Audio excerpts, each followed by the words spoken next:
In this tutorial, we will focus on one specific step in the database development process, namely data modeling. So the input to the data modeling step is the requirements, meaning you have talked to your end users, you have analyzed their problem setting, and you have come up with some understanding of the content that you want to store in the database. Okay, so that's the input to the data modeling process, and the output of the data modeling process is something called a conceptual data model.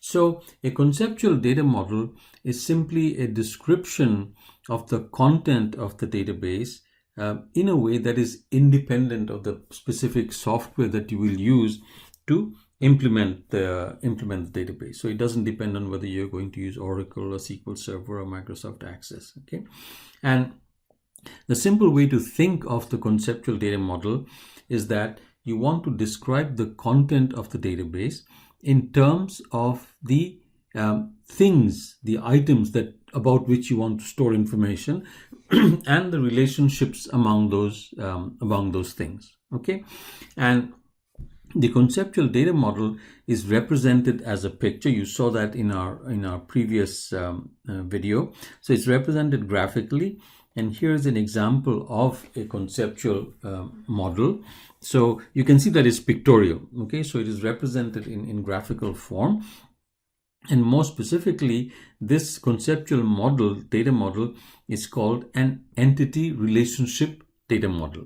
Okay, you can see those terms over here, E and R, entity relationship data model. So that's just a fancy way of saying I want to represent graphically the things about which I want to store information in the database and how the information among those things are related. Okay, so even without getting into all kinds of technical details, if you just look at this particular picture, you can see that just from the names that you see in this picture, you can see there's something to do with electricity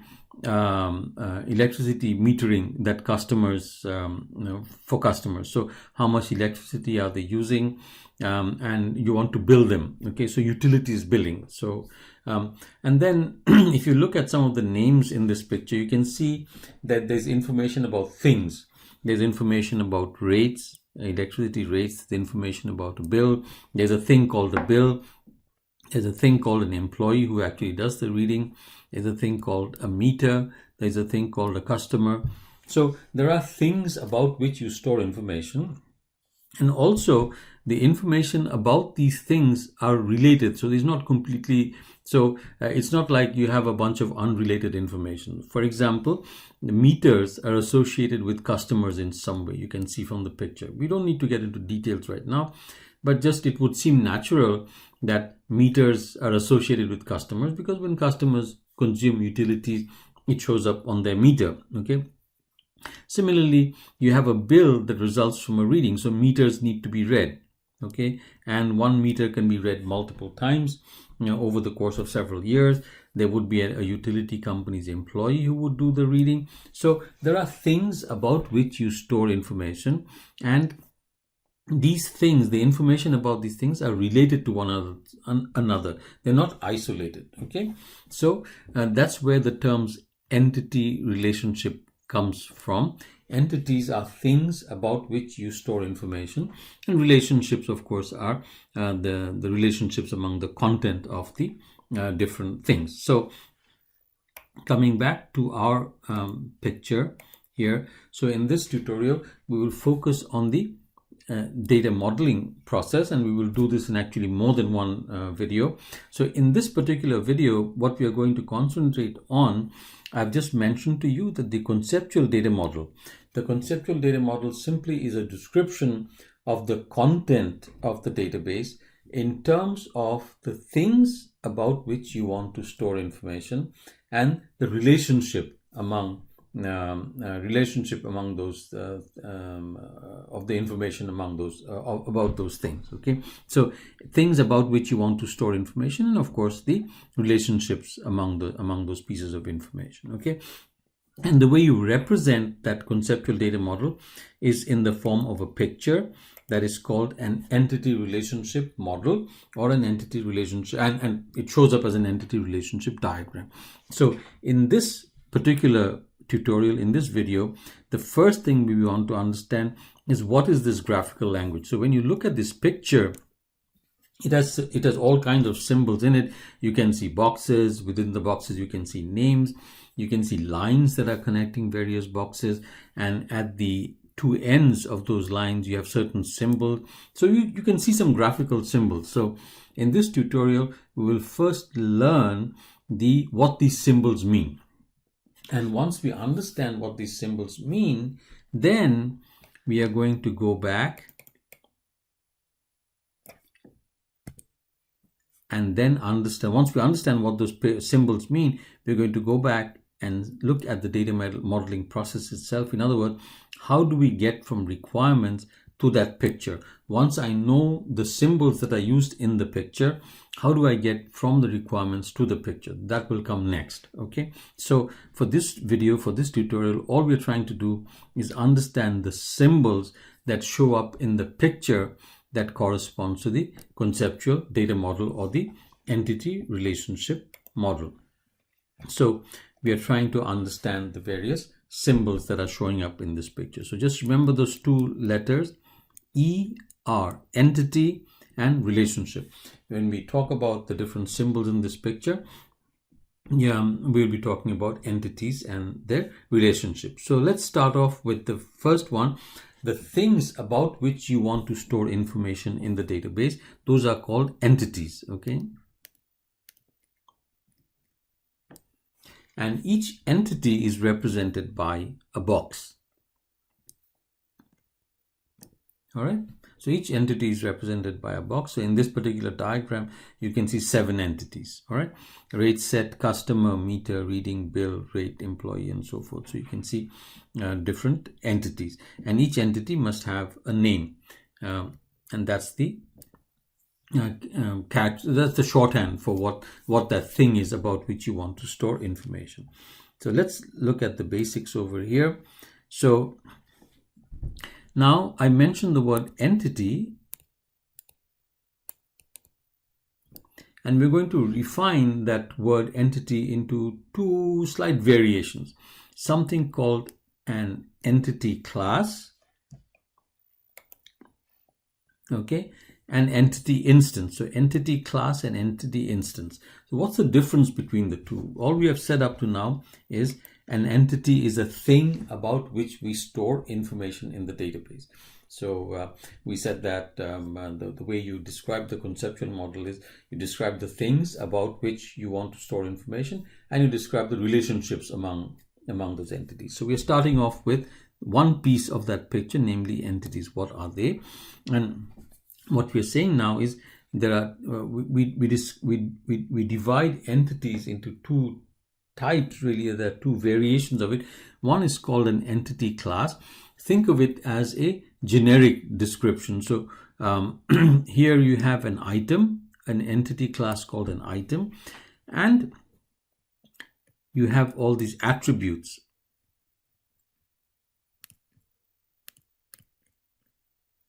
Okay, these are all the attributes. These are properties. Attributes are properties of the item. So when we say we want to store information about entities, of course, we characterize each entity by the attributes and the properties of that entity. So in this case, we are saying that an item is described by an item number, the description, the textual description of the item, the cost of the item to buy it, the list price of the item, and the quantity on hand. What number of those items do you have on your shelf? So this is an example of an entity class. Now let's look at so this is kind of a template for the entity, okay?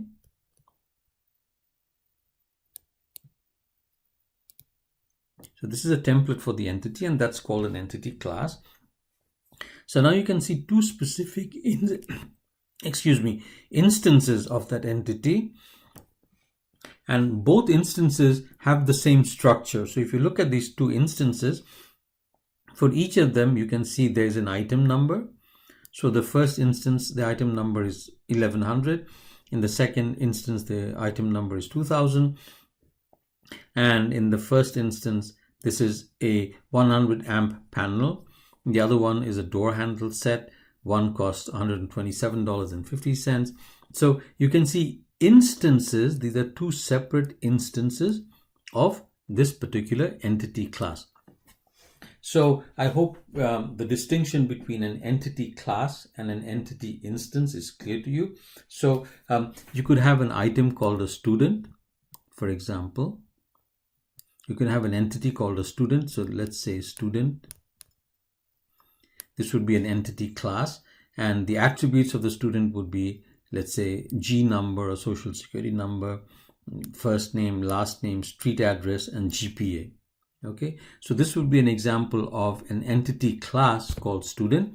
And then for student number one, you would have a particular G number, a particular name, a particular street address, and a particular GPA. For another student, you would have a different G number, a different street address, and so forth. These would be two instances of the entity class student. Okay, so think of an entity class as a template, and the entity instance as a particular materialization of that particular entity. Okay, so if you think back in terms of relations, the entity class would be the relation itself, and entity instances would correspond to rows within the relation. All right, so we have explained what the term entity means, and we have refined it into two variations. One is an entity class, and the other is an entity instance. Okay, so here are examples of different entities. So you have an entity called student, an entity called course, an entity called building, order, and product. Okay, so here are some attributes. So for student, you could have student email as an attribute. For course, you could have a course title, that's an attribute of course. Building name could be an attribute of building.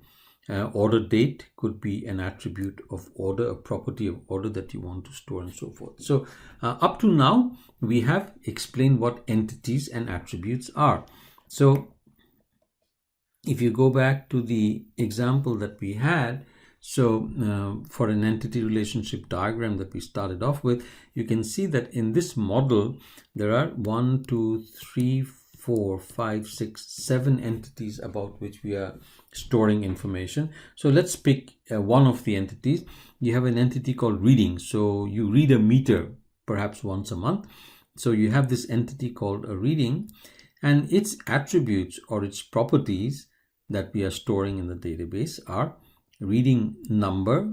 Okay, so a serial number that records the reading, what time the reading was done, and of course the value of the reading, how many units of electricity were consumed or how many units of gas were consumed. So those are the only 3 attributes here. Now you may decide to have other attributes of that particular entity that you store in the database. That's up to you. That's a design issue. What attributes about a particular entity would you want to store in the database? And typically those things are decided based on the kind of operations that you want to do on the database. Okay, so up to now, remember, all we're trying to do in this tutorial, in this particular video, is to understand the symbols, the graphical symbols that go into an ER diagram. An ER diagram represents the conceptual data model. So all we're trying to do is understand the symbols that are there in this ER diagram.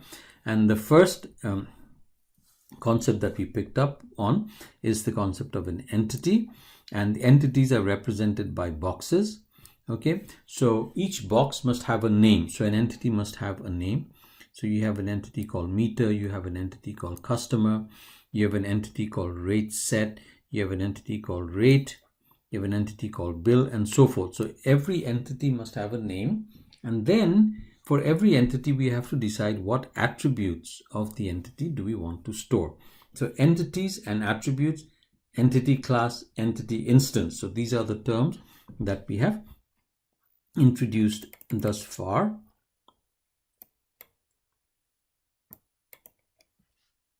Okay.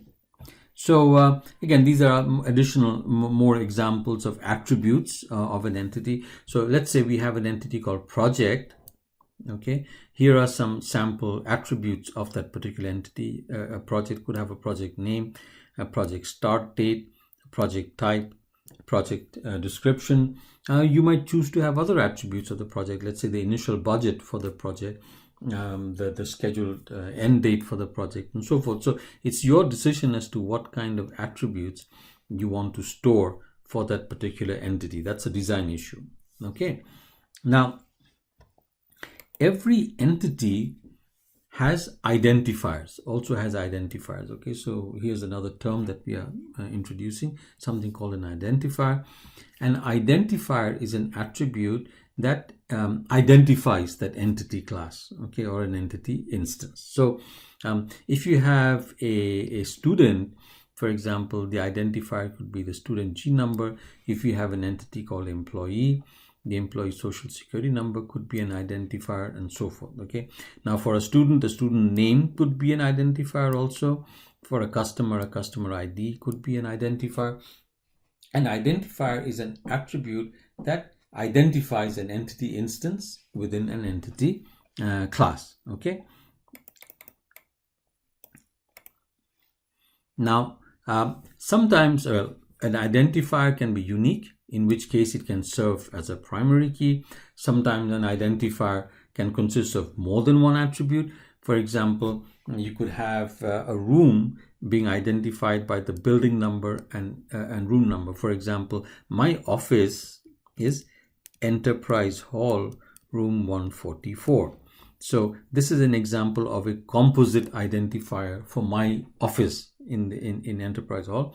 So you have the building number, the building name rather, and the room number. So ENT 144. That's distinct from, say, Robinson 144. So there's the building name. I'm sorry, the building name and the room number. Okay.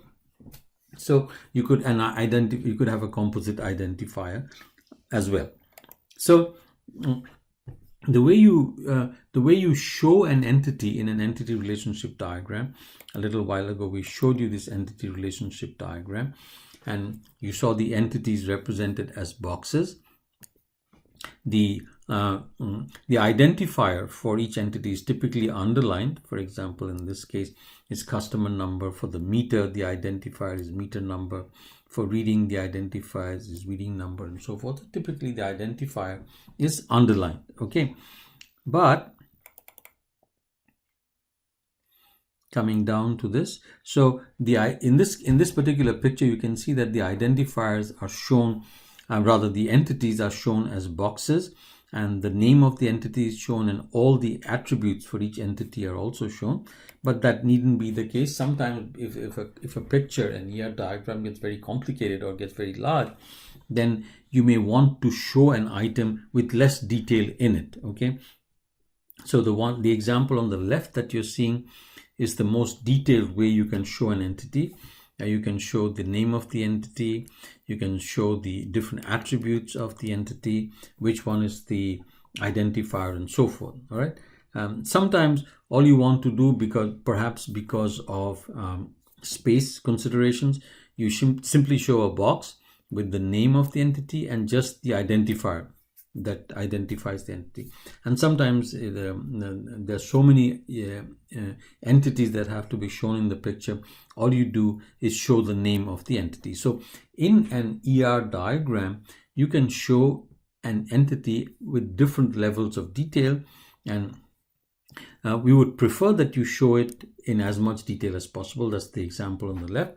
But sometimes the database gets so large with many entities and so forth, and it just becomes too cluttered to show all this level of detail. So you can have these other two variations where you show an entity within an entity relationship diagram, but with less detail. Okay, so as far as entity relationship diagrams go, we have finished discussing one part of that diagram, namely E. So entities, how are entities shown in an ER model or an ER diagram? So remember, the conceptual model is shown graphically as an ER diagram or as an ER model, entity relationship model. And in the last few minutes, we have been discussing what entities are and how they are shown pictorially in an ER diagram. So let's stop this video here for now, and we'll continue from this by discussing relationships in the next video. After all, there are two big components to an ER diagram. One is entities and the other is relationships. So we will start discussing relationships in our next video.